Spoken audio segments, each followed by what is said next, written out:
What's up everyone, this is Praz. I just wanted to share some sushi runs in Puzzle Fighter with you guys. Unfortunately, I don't have streaming capabilities, but I figured this would be the next best thing.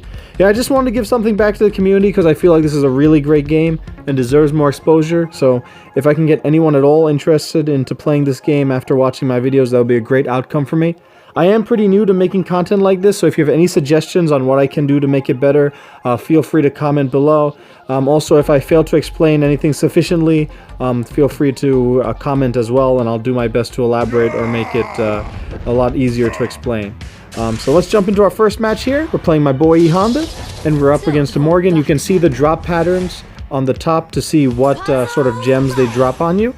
So my strategy with Honda, when I see that an opponent has a yellow in their drop pattern, is I like to try to build two 2x4 yellow rectangles.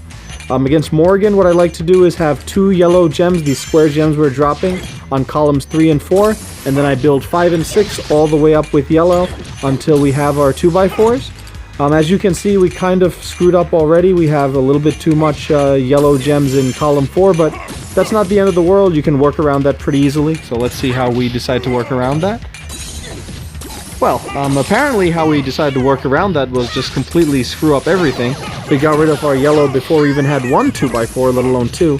And now we're just scrambling. When you make a mistake as bad as the one I just made, all you can do is just scramble and play defense and try to avoid getting overstacked. And we're really close to getting overstacked. Overstacked is when your gems reach all the way to the top, you lose 25% health, and you lose the bottom half of your gems that you worked so hard to build. It's a really disastrous outcome, and you want to avoid that by any means necessary. Looks like crisis averted for us.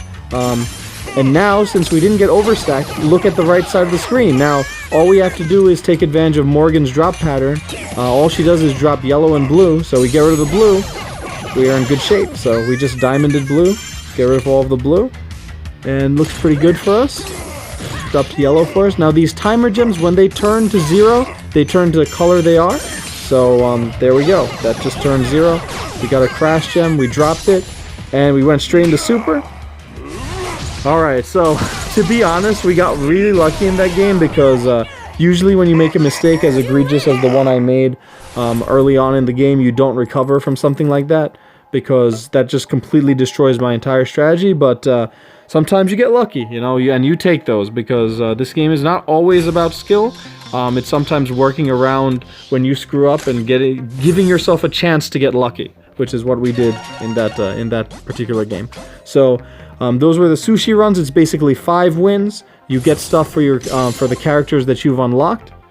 And for anyone that's interested in playing this game does have a pay-to-progress model where if you spend some money, you can buy costumes, you can buy skills, you can buy chests that will help you level up your characters or any of the other characters that you have unlocked. I'm not a big fan, to be honest. I'm an old school gamer myself. I prefer just having things being straight up unlocked. You can unlock the characters just naturally, and I have done that. I've actually spent only $0 on this game, so I am a pure free-to-play player. A lot of people say that free-to-play is not possible to be competitive, and I disagree with that wholeheartedly. So let's get to our second match here. Oh god, it's a Ken. I hate playing Ken. This is a really bad matchup for me. I just really don't enjoy it because a lot of the reason why I don't enjoy it is because Ken doesn't drop any yellows for me, so I have to really work for making the yellow. So I'll tell you why I like dropping yellow with Honda and why you should always be looking to break yellow with Honda later on after this match. So here we go. When against Ken, I'm not trying to build two 2x4s of yellow. All I'm trying to do is build one 2x4 of yellow and then try to take advantage of Ken's drop pattern, which when the Ken decides to chip a lot, which is just basically just throw a lot of gems at you, it's just all red. His entire drop pattern for the first row is red. So you want to try to hopefully take advantage of that. Alright, let's see what we do here. Looks like we're going to chain. Yep. Diamond red. Get rid of all the red into a chain. Okay, so far we have the life lead, but that can change in a heartbeat. So you always have to be ready. Okay, so he's attacking. Now he's on the offense. Okay, looks like we have a nice clump of red here. We're making two 2x3s there, it looks like. Okay. Okay, so now we're trying to press our advantage here. We're trying to see if it's possible for us to get an overstack. It doesn't look like it is. So we're just going to hold off for now. Okay, I don't know if diamonding red there was the right move, but we used it to get into super. Super's in the bottom right corner. You can just let it go when it starts flashing. So far, so good. Now we just have to watch. Ken is when Ken starts getting a big aggressive drop. Oh no, you're just gonna see it right here into super. So see, this is why we don't like playing Ken. So now as you can see, when Ken drops a lot of gems, it's no longer all red. It's just a big clump of stuff.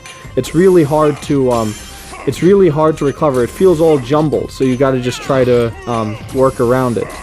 So let's see what happens. Ooh, a double yellow there. That was huge. So now we can make 2 2x2s of yellow, which is pretty lucky for us.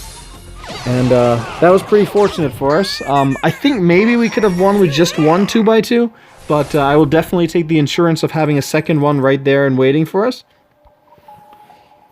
So now, I said I would get back to you about the yellow bonus about Honda. The thing is, every character has a specific affinity bonus, which is whenever you break certain things, you get a bonus. For Honda, it's an attack boost. So every time I break a yellow attack, in my case it's a 2x2 square or a 2x4 rectangle, I get a damage boost.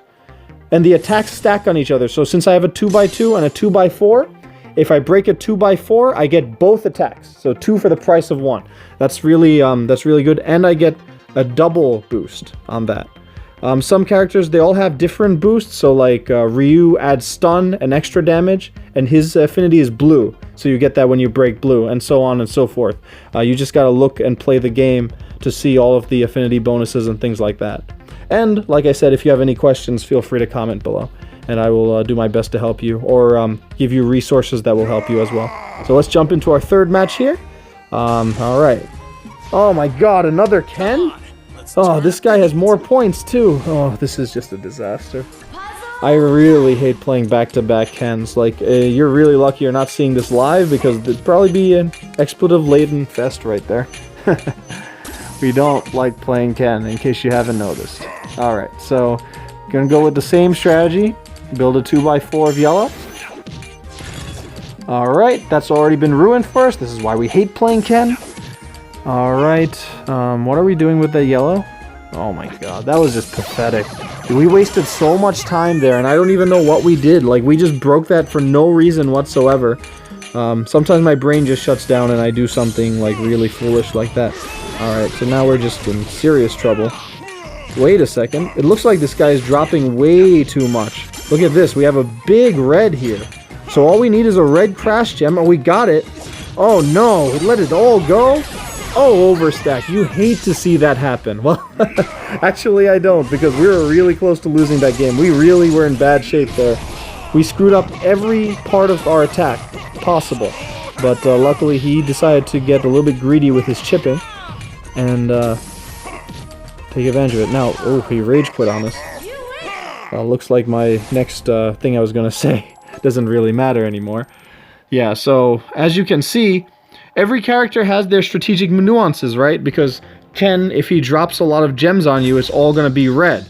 And you don't want that. What you want is to hold off for your attacks, and then you can chip if you want, only if you think you might get an overstack, or just keep on going. So a small chip into a big attack, or just a big attack, because then you get that nice layered drop we saw in the previous game. And that's really how you want to play Ken. You don't want to just keep chipping, because then all I need is a red crash gem, and disaster happens for you, as you just saw in that last game. Honda's drop pattern is also pretty exploitable, but it's not that bad. Like, you just have to make sure, and I'm dropping a lot of gems at once usually when I make my 2 2x4, so that's not really a big problem for me. So let's get into our fourth match here. Alright, we're playing a Bison here. I really like this matchup because he drops a lot of yellows in columns 1 and 2. So I'm just going to hopefully be able to showcase some Honda stuff for you guys here. This is kind of like the reverse of Morgan, where I'm building the other way. So here we go. So now I'll show you. In this game, speed is very important. You have to go as fast as possible. I know that I completely screwed up last game and I took 5 hours to drop a yellow in the wrong place. That's not what you want to do. the thing is, in this game, both of you get the same pieces. So if you start off with a green and blue, your opponent is going to start off with a green and blue. So if you go fast, you can see what you have to brace for, when you should attack and things like that. It becomes a lot easier if you are going first and pushing the issue. So here we go. Look at the speed. We're doing pretty well. As soon as you have an idea of what you want to do, you just swipe down. Straight to the left and swipe down. Straight to the right, swipe down. Okay, looks like we got our 2x4s, but oh no, he hit us with his big attack. And now as you can see, we're in stun there. We gotta wait for the timer gems to go down to 0 before we can attack. Alright. Oh, we got that yellow crash gem right there, and we let that go into super. That's why we play Honda. Look at that. That did like 75% damage, and that is a thing of beauty. And that's why I play Honda. Ladies and gentlemen, that was beautiful. Yeah, that honestly, I've played Ryu and I've played Honda, but like, that is the most satisfying thing for me. Like dropping that big drop, getting all of that super and just letting it all go at once. Yeah, there's not a better feeling in this game, I don't feel like. So that's really enjoyed that. I actually used to be a Honda player in Street Fighter 4, and it's funny, it was the same thing. I started out with Ryu. It was a little bit different though, because I really just burned out with Ryu, because, you know, Ryu's been around since Street Fighter 2. So I've been playing Ryu for like 25 years. So I just needed a change. I had never played a charge character before, and I picked up Honda and I fell in love with him. So I always wanted to play Honda in this game as well, but being a free-to-play guy, I unlocked him like dead last out of all the characters. So it was really a pain, but I'm glad I unlocked him, and now I'm really enjoying my time playing as him. But let's jump into our 5th match here. We're up against the Phoenix. Alright, let's see how this goes. So, against Phoenix, you can see the first layer of his drops are all blue. But what I like to do, if I feel like the Phoenix is not very fast, the second layer of his drops is yellow. So what I like to try to do is, if I feel like the Phoenix is not quick enough, I try to diamond blue. So that means all of the yellow that he's accumulated, because if he drops a big attack on us or something, will be left. And the blue will be gone, and the yellow will be right there for us. We don't want to try to build like a 2x4, like two 2x4s. That's a little bit too ambitious. But we will definitely take like a 2x2 and a 2x4 at once. But so far, it looks like we've kind of boxed ourselves in here. This is kind of ugly. Oh no. Oh no, we just got overstacked. That was awful. We just boxed ourselves in, and there's nothing we can do now. It looks really, things look really bleak for us now. But wait a second, it looks like he built a little bit too much on the left side and is spilling over to the right. Ooh, we got overstacked. Alright, so it looks like we might be able to escape with this one with a win. Ooh, double overstack there. Really unfortunate for him. He got a little bit greedy on the left side. Phoenix does have a 2x6 attack, but he built that all the way up to like 2x8, which is fine if you feel like you can drop timer gems quick, because you get a lot more timer gems when you drop it like that. But the problem with that is if you... you have only a limited amount of space on your board, so if you're not able to let it go, you might get locked in. And that's what happened to him. So now all we have to do is get super, hopefully before he gets super, because Phoenix's super takes like 5 hours to get through. Nobody wants to sit through that, so hopefully, looks like we're going to get it first. And it was just a race to super at that point. We were going to win pretty much no matter what. Well, alright, so I really wanted to show you guys some like high-level Puzzle Fighter, but honestly, I didn't play very well, and we didn't get to play, unfortunately, we didn't get to play any of like the Ultra Platinum guys. We got really fortunate. We really shouldn't have won that game or the first one, so you know, we got really fortunate as well. But hopefully next time when we play, we'll get to see a little bit more of stuff. Whenever I do these videos, they'll all be unedited, so you'll see when I get a big losing streak or anything like that. But I really hope you enjoyed watching, and I hope you watch some more of these. Thanks, take care.